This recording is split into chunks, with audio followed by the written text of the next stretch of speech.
Hey everybody, thanks for checking out my slide presentation from WordCamp Phoenix.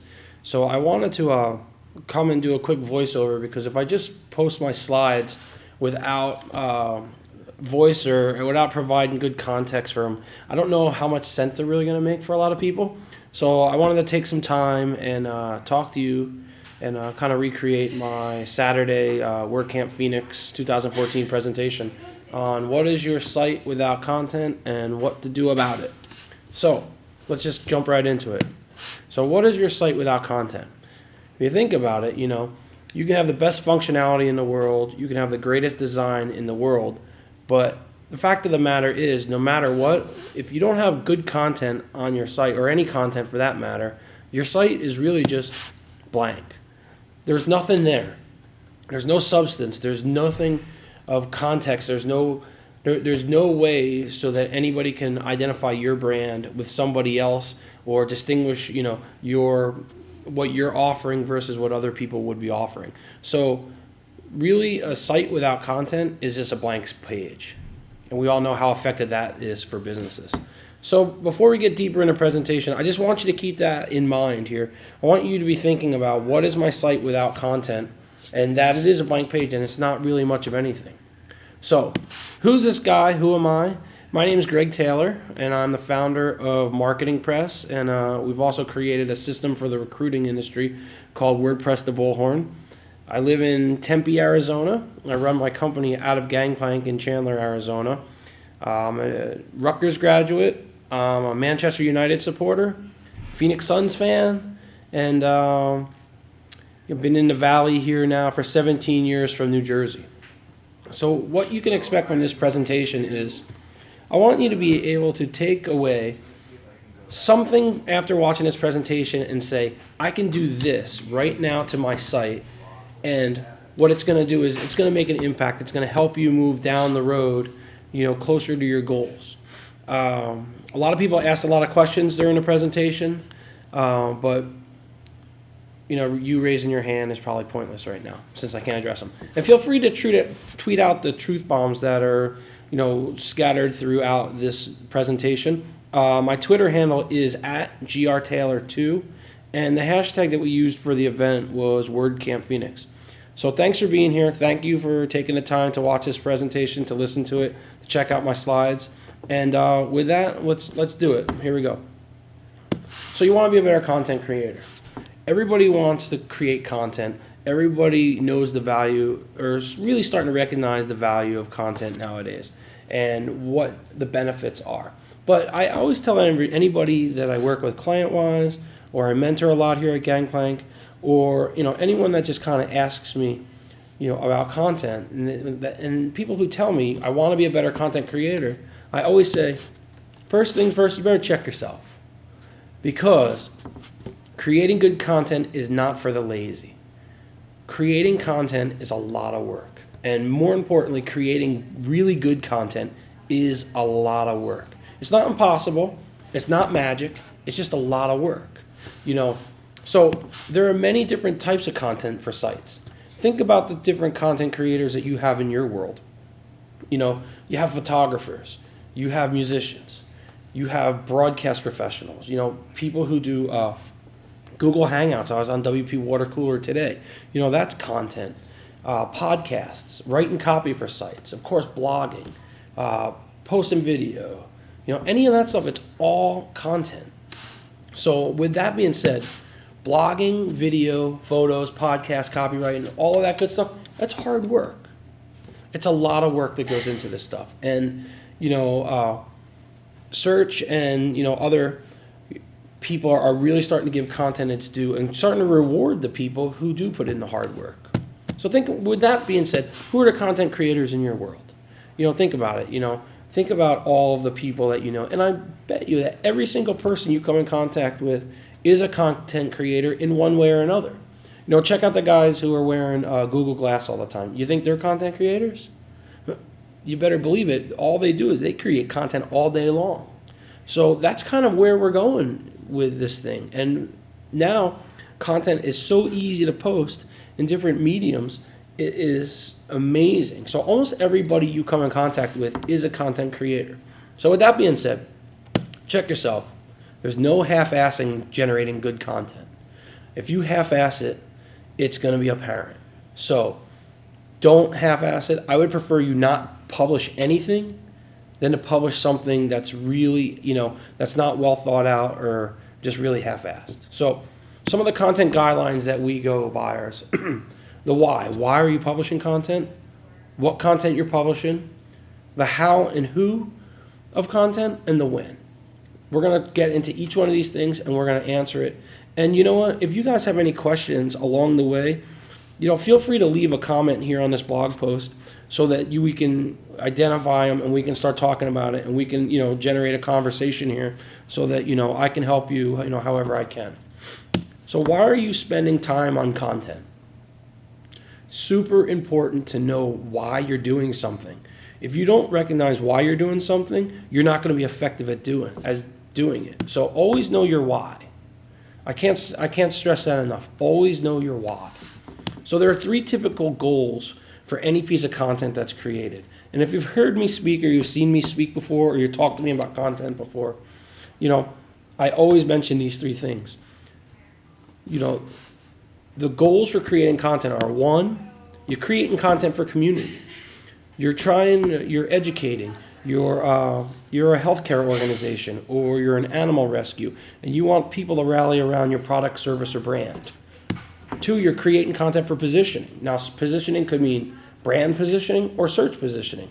Creating content is a great way to jumpstart the search engines, and it's a great way to demonstrate to everybody that you know, and anybody that'll read your post and that'll listen to you, what you do and why you are good at what you're doing, and more importantly, why these people should pay you for doing what you're doing. And 3 is creating content for conversion. Conversion, my definition of it is getting a user to take action in a specific way that you want them to, however you want them to. I guess back when I was growing up, we would call it manipulation. And so what we want to do is we want people to act in a certain way. And that way could be buying something. Conversion and commerce are kind of interchangeable. Signing up for a newsletter, clicking a button to contact you, filling out your contact form, adding you in social media. These are all conversion points. And what we do is we want to make sure that each one are addressed strategically through different design and different development. So with that being said, are you clear about your why? Do you know why you're doing this? And, even why you're listening to this. What are you trying to get out of it? Everything should be tied to a goal. Now, the one thing that we always kind of, brush by, and usually, at this point in the presentation, I'll ask did I miss any goals?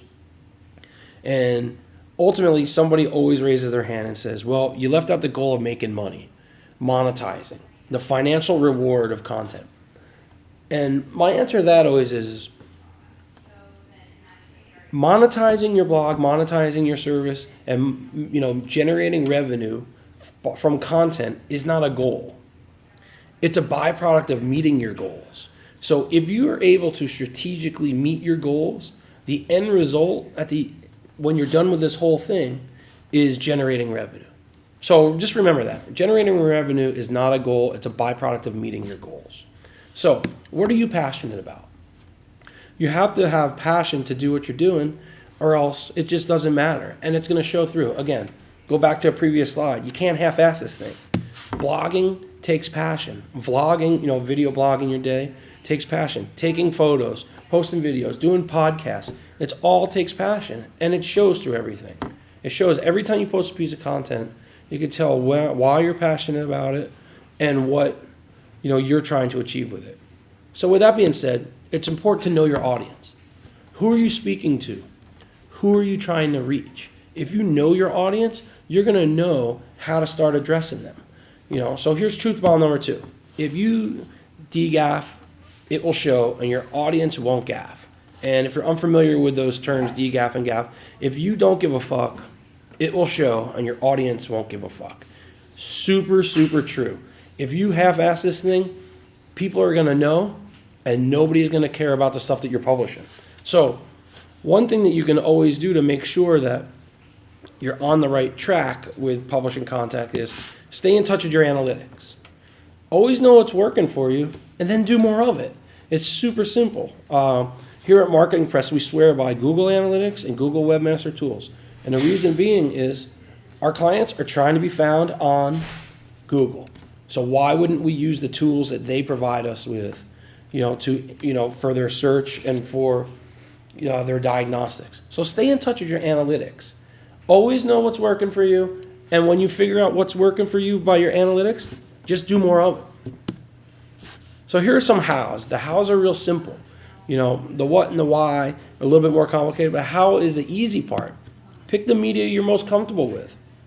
If you're comfortable with photography, post images. If you're comfortable, doing voiceovers and presentations, by all means do that. If you're comfortable writing, do that. Whatever you're comfortable with, you're going to do it. And then hopefully you can transition into other mediums that, help you meet your goals. So if you're comfortable, you're going to do it. I'm really interested in getting it done. So here you are, pick something you're comfortable with. If you're a writer, read. Read. You have to read, or you don't have to read. If you read, you'll become a better writer. You'll also have more ideas for topics. You'll also know, you'll be able to find the perfect voice for your audience, the perfect delivery. You'll be able to write good calls to actions. So, I'm a big fan of reading, and honestly, with my busy schedule, I don't read as much as I used to, nor do I read as much as I should. So this is a goal for myself here in 2014 to get back to reading blog posts every day of different people that I like to read. I like Matt Mullenweg's blog. I'll read Jay Baer's blog. I like Seth Godin's stuff. I'm a big fan of Malcolm Gladwell. So I just pick anybody that you like and then read their stuff, and guarantee you, if it's, no matter what it is, you're going to start generating ideas. So we're always asked about what's the perfect length for your written content. Remember, there's no magic here. I'm not giving you a magic formula for you to go out there and to fool anybody, to fool your audience or anything. So the perfect length for your written content is the number of words it takes for you to clearly and concisely convey your point. So what does that mean? If you can demonstrate your point in 150 words in a blog post, then that's the perfect length. If it takes 10,000 words for you to convey your point and to have it done so that the audience understands it and everything, they're not left in the dark with anything, then that's what it takes. So be it. So I'll say it again. The perfect length for your written content on your site is the number of words it takes to clearly and concisely convey your point. No more, no less.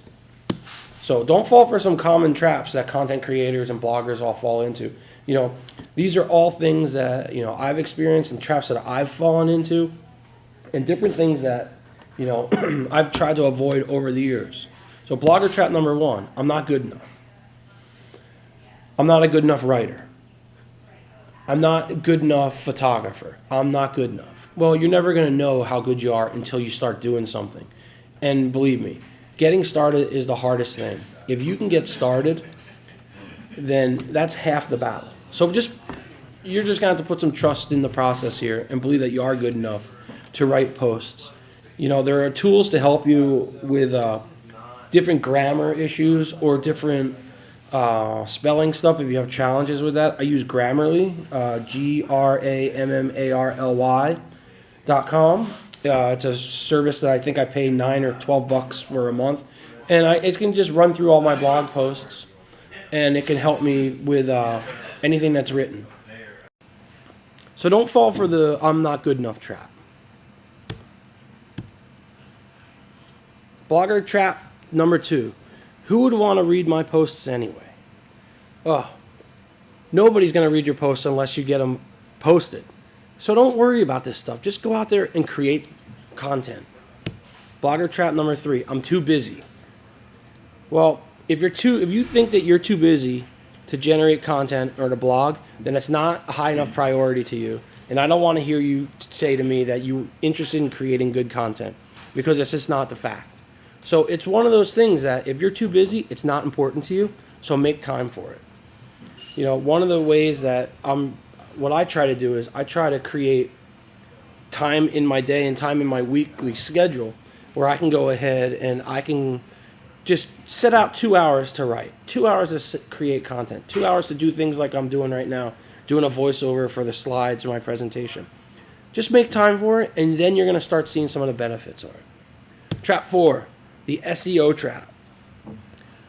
The SEO trap, stuffing it with keywords, trying to figure out how to game the search engines, trying to figure out how to, try to rank for this term, and then trying to figure out how to do this.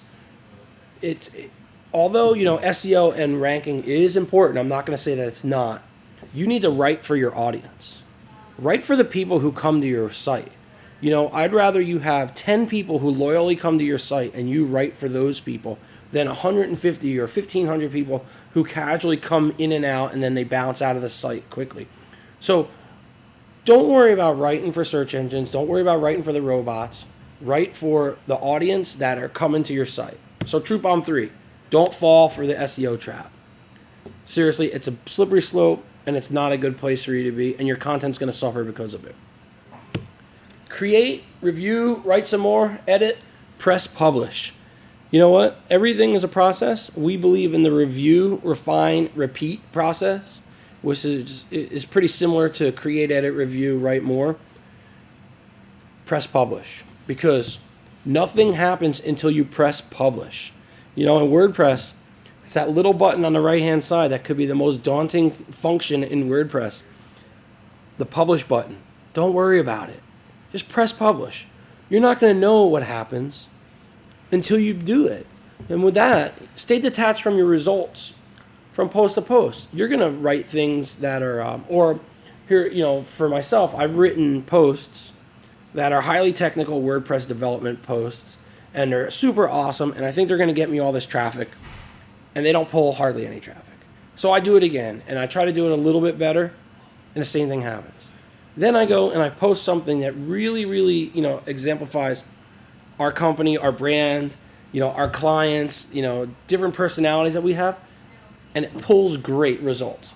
So I've always found that for me in my business, the more personal I can make a blog post, and put a personal slant on things, the better it works, with my audience. Because then again, I know my audience. So, when of content creation and blogging, again, give content the respect it deserves and then create it. You need to schedule time to do this, because this stuff is a lot of work.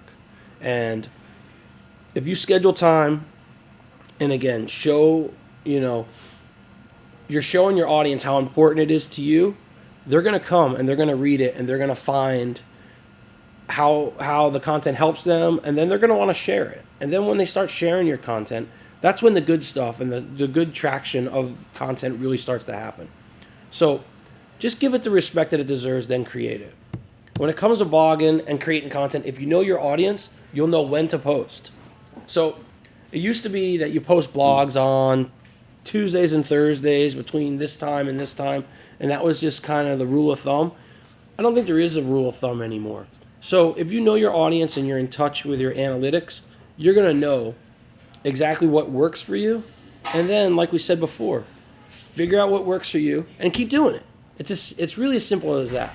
So I'm wrapping up here. If you learned anything today, there are 4 things I just want you to walk away with, and I want you to be able to work out right away into your sites.